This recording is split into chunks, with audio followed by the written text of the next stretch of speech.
എല്ലാവർക്കും ബ്രില്യൻസ് PSCയിലേക്ക് സ്വാഗതം. എൻ്റെ പേര് ഷാനി. അസിസ്റ്റൻറ്റ് സെയിൽസ്മാൻ എക്സാമിൻ്റെ ക്ലാസ്സുകളാണ് നടന്നുകൊണ്ടിരിക്കുന്നത്. നമ്മുടെ 5ാമത്തെ ക്ലാസ്സാണ്. Syllabus oriented ക്ലാസ്സുകളാണ്. അന്നിപ്പോൾ നമ്മൾ കേരളം ഭരണരംഗം, ഇമ്പോർട്ടൻ്റ് ആക്ട്, ഇവയിൽ ഏറ്റവും പ്രധാനപ്പെട്ടത് നമ്മൾ PSC പഠിത്ത കാലത്തായിട്ട് ചോദിച്ചുകൊണ്ടിരിക്കുന്ന ഭാഗങ്ങളാണ് നമ്മൾ കവർ ചെയ്ത് പോകുന്നത്. ആ ഒരു പോർഷനിൽ വരുന്ന അവസാനത്തെ ക്ലാസ്സാണ് ഇന്ന് നമ്മൾ എടുക്കാൻ പോകുന്നത് പോക്സോ ആക്റ്റ് ആണ്. അപ്പോൾ അതോടെ കഴിഞ്ഞാൽ വളരെ ഇപ്പോൾ PSC കുറേ കാലമായിട്ട് ചോദിക്കുന്ന ഒരു ഏരിയകൾ അതൊക്കെ നമ്മൾ കവർ ചെയ്ത് കഴിഞ്ഞു. ഇപ്പോൾ ആ ഒരു ഏരിയയിൽ നിന്ന് ഇനി നമുക്ക് നാളെ വേറൊരു ടോപ്പിക്ക് ആയിട്ട് തുടങ്ങാം. അപ്പോൾ ഈ ഒരു ഭാഗത്തു നിന്ന് മെയിനായിട്ടുള്ള കാര്യങ്ങൾ ബാക്കി പഠിക്കേണ്ടെന്നല്ല ഞാൻ ഉദ്ദേശിക്കുന്നത്. ബാക്കിയുള്ള ഭാഗങ്ങൾ നിങ്ങൾക്ക് ടൈം ഉണ്ടെങ്കിൽ നോക്കണം. അല്ലെങ്കിൽ ഇത്രയും ഭാഗങ്ങൾ നിങ്ങൾക്ക് ഒരുപാട് മുന്നേ നോക്കുന്ന ആളുകളാണെങ്കിൽ പെട്ടെന്ന് കവർ ചെയ്ത് പോകാൻ പറ്റും. ബാക്കിയുള്ളത് ബാക്കി സമയത്തിനനുസരിച്ച് കവർ ചെയ്തിട്ട് പോവാം. അപ്പോൾ നമുക്കിന്ന് ക്ലാസ്സിലേക്ക് പോകാം. അപ്പോൾ മുന്നത്തെ ക്ലാസ്സുകൾ കാണാത്തവരുണ്ടെങ്കിൽ അതിൻ്റെ ലിങ്ക് നമ്മൾ ഡിസ്ക്രിപ്ഷനിൽ ഇട്ടിട്ടുണ്ട്. അപ്പോൾ ആ ക്ലാസ് കണ്ടു കഴിഞ്ഞിട്ട് ഈ ക്ലാസ് കാണാൻ ശ്രമിക്കുക. അതുപോലെ നോട്ട്സ് ആവശ്യമുള്ളവരാണെങ്കിൽ വാട്സപ്പ് കമ്മ്യൂണിറ്റിയിൽ ജോയിൻ ചെയ്യാം. അപ്പോൾ നമുക്ക് ക്ലാസ്സിലേക്ക് പോകാം. POCSO act. പോക്സോ നിയമം ഇന്ത്യൻ പാർലമെൻറ്റ് പാസ്സാക്കിയത് 2012 പോക്സോ നിയമം ഇന്ത്യൻ പാർലമെൻറ്റ് പാസ്സാക്കിയത് 2012. പോക്സോ നിയമം രാഷ്ട്രപതി അംഗീകരിച്ചത് 2012 ജൂൺ 19. 2012 ജൂൺ 19 പോക്സോ നിയമം രാഷ്ട്രപതി അംഗീകരിച്ചത്. എന്നാൽ പോക്സോ നിയമം പ്രാബല്യത്തിൽ വന്നത് 2012 നവംബർ 14. പോക്സോ നിയമം ഇന്ത്യൻ പാർലമെൻറ്റ് 2012 പാസ്സാക്കി. രാഷ്ട്രപതി അത് അംഗീകരിച്ചത് 2012 ജൂൺ 19. അതുപോലെ പോക്സോ നിയമം നിലവിൽ വന്നത് എപ്പോഴും നിലവിൽ വന്നതാണ് ചോദിക്കുക. 2012 നവംബർ 14 പോക്സോ നിയമം നിലവിൽ വന്നത്.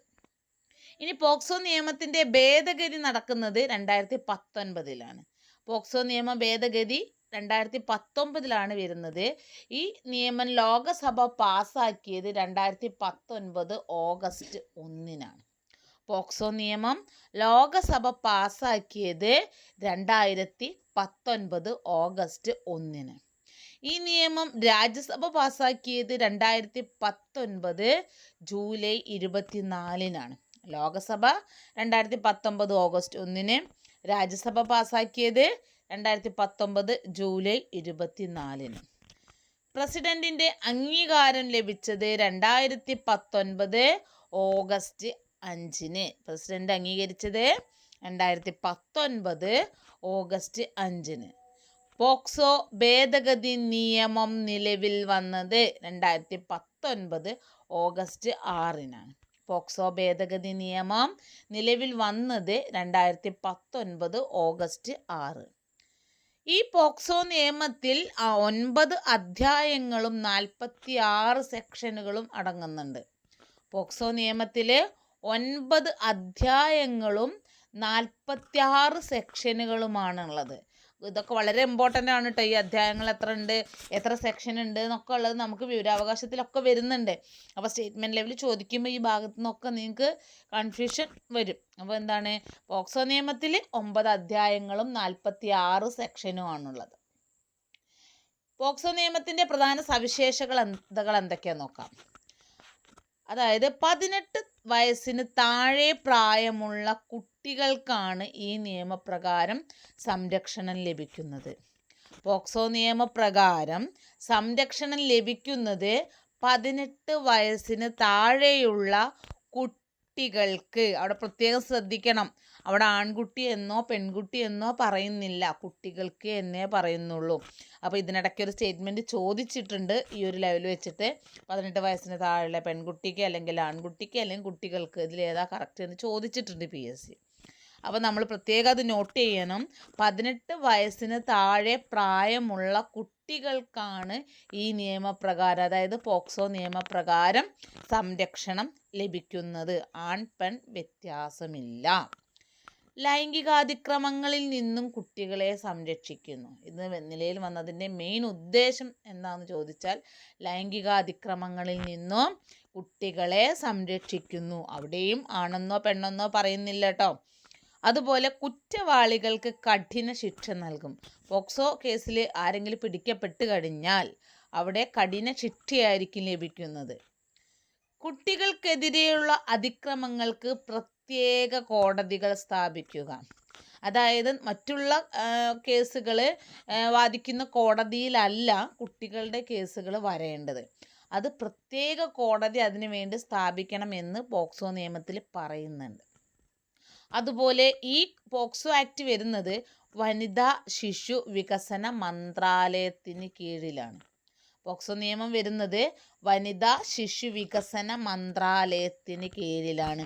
അടിവരയിട്ട് വെച്ചോളൂ, വനിതാ ശിശു വികസന മന്ത്രാലയത്തിന് കീഴിലാണ് പോക്സോ നിയമം വരുന്നത്. ഇനി കുട്ടികൾക്കെതിരെയുള്ള അതിക്രമങ്ങൾ അല്ലെങ്കിൽ ലൈംഗിക അതിക്രമങ്ങൾ എങ്ങനെയൊക്കെയാണെന്ന് നോക്കാം. ഫസ്റ്റ് വൺ വരുന്നത് എന്താണ്? ലൈംഗിക കടന്നുകയറ്റത്തിലൂടെയുള്ള ആക്രമണം. ലൈംഗിക കടന്നുകയറ്റത്തിലൂടെയുള്ള ആക്രമണം. ലൈംഗിക ആക്രമണം. ലൈംഗിക ആക്രമണം. അതുപോലെ ലൈംഗിക പീഡനം. എന്താണ്? ലൈംഗിക പീഡനം. നെക്സ്റ്റ് വരുന്നത് എന്താണ്? ലൈംഗിക പീഡനം. അതുപോലെ അശ്ലീല കാര്യങ്ങൾക്ക് വേണ്ടി കുട്ടികളെ ഉപയോഗിക്കുക. എന്താണ്? അശ്ലീല കാര്യങ്ങൾക്ക് വേണ്ടി കുട്ടികളെ ഉപയോഗിക്കുക. കുറ്റകൃത്യം ചെയ്യാൻ ശ്രമിക്കുകയും പ്രേരിപ്പിക്കുകയും ചെയ്യുക. എന്താണ്? കുറ്റകൃത്യം ചെയ്യാൻ ശ്രമിക്കുകയും പ്രേരിപ്പിക്കുകയും ചെയ്യുക. അതുപോലെ ലൈംഗിക ചുവയോടുകൂടി കുട്ടിയോട് സംസാരിക്കുക. ലൈംഗിക ചുവയോടുകൂടി കുട്ടിയോട് സംസാരിക്കുക. അതുപോലെ നഗ്നചിത്രം കാണുക, പ്രദർശിപ്പിക്കുക, പ്രചരിപ്പിക്കുക. പോക്സോ കേസുകൾ കൃത്യമായി രജിസ്റ്റർ ചെയ്യുന്നതിന് വീഴ്ച വരുത്തുന്നത് എന്താണ്? അതും ഒരു കേസാണ്. പോക്സോ കേസുകൾ കൃത്യമായി രജിസ്റ്റർ ചെയ്യുന്നതിന് ഉദ്യോഗസ്ഥർ വീഴ്ച വരുത്തുകയാണെങ്കിൽ അതും എന്ത് തന്നെയാണ്? ഒരു കേസാണ്. അതുപോലെ 18 വയസ്സിന് താഴെയുള്ള കുട്ടിയുടെ സമ്മതത്തോടു കൂടിയുള്ള ലൈംഗിക പ്രവൃത്തിയും കുറ്റകരമാണ്. 18 വയസ്സിന് താഴെയുള്ള കുട്ടിയുടെ സമ്മതത്തോടു കൂടിയുള്ള ലൈംഗിക പ്രവർത്തനങ്ങളും എന്താണ്? കുറ്റകരമാണ്.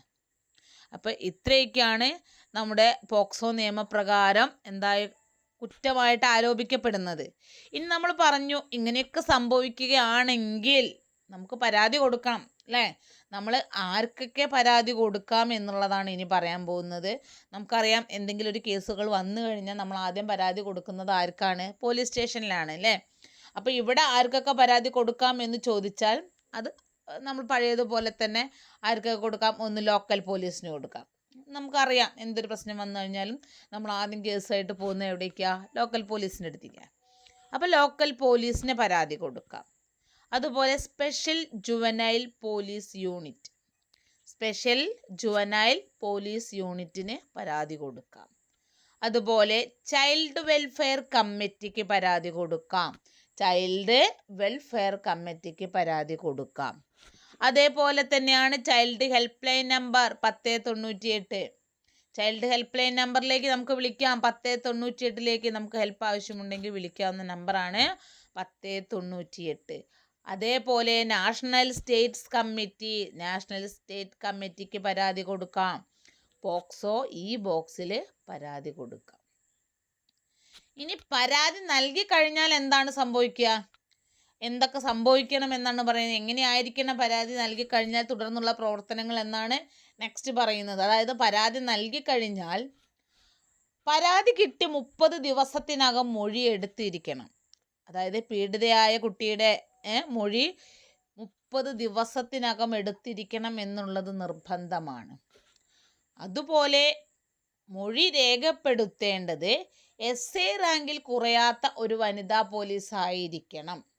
മൊഴി രേഖപ്പെടുത്തേണ്ടത് SI റാങ്കിൽ കുറയാത്ത ഏറ്റവും കുറഞ്ഞത് ഒരു SI എങ്കിലായിരിക്കണം മൊഴി രേഖപ്പെടുത്തേണ്ടത്. ഇനി മൊഴി രേഖപ്പെടുത്തുന്ന സമയത്ത് അത് ക്വസ്റ്റ്യൻ ചോദിക്കുന്ന ആളുണ്ടാവില്ലേ, അയാൾ ഒരു കാരണവശാലും പോലീസ് വേഷത്തിൽ മൊഴി രേഖപ്പെടുത്താൻ പാടില്ല. പോലീസ് വേഷത്തിൽ മൊഴി രേഖപ്പെടുത്താൻ പാടില്ല. അത് അങ്ങനെയാണെങ്കിലും കുട്ടിക്ക് സൗകര്യപ്രദമായ സ്ഥലത്ത് വെച്ച് വേണം മൊഴിയെടുക്കാൻ. കുട്ടിക്ക് സൗകര്യപ്രദമായ, അതായത് കുട്ടിക്ക് എവിടെയാണോ കംഫർട്ട്, വീട്ടിലാണെങ്കിൽ വീട്ടിൽ, മറ്റ് പാർക്കുകളിലാണ്, അങ്ങനെ പോലീസ് സ്റ്റേഷനിലാണ് കംഫർട്ടെങ്കിൽ അവിടെ വെച്ചിട്ട് വേണം മൊഴിയെടുക്കാൻ. കുട്ടീൻ്റെ കംഫർട്ടാണ് പ്രധാനം. അങ്ങനെയാണെങ്കിൽ എവിടെ നിന്നാണ് കംഫർട്ട് കുട്ടിക്ക് കിട്ടുന്നത് ആ ഒരു സാഹചര്യത്തിൽ വെച്ച് മാത്രമേ മൊഴിയെടുക്കാൻ പാടുള്ളൂ. കുട്ടികളുടെ വ്യക്തിത്വം വെളിപ്പെടുത്തുന്ന വിധത്തിൽ ഉള്ളതും കുട്ടിയുടെ താല്പര്യങ്ങൾക്ക് വിരുദ്ധമാകുന്ന വിധത്തിലുമുള്ള മാധ്യമ റിപ്പോർട്ടുകളും നിയമം വിലക്കുന്നു.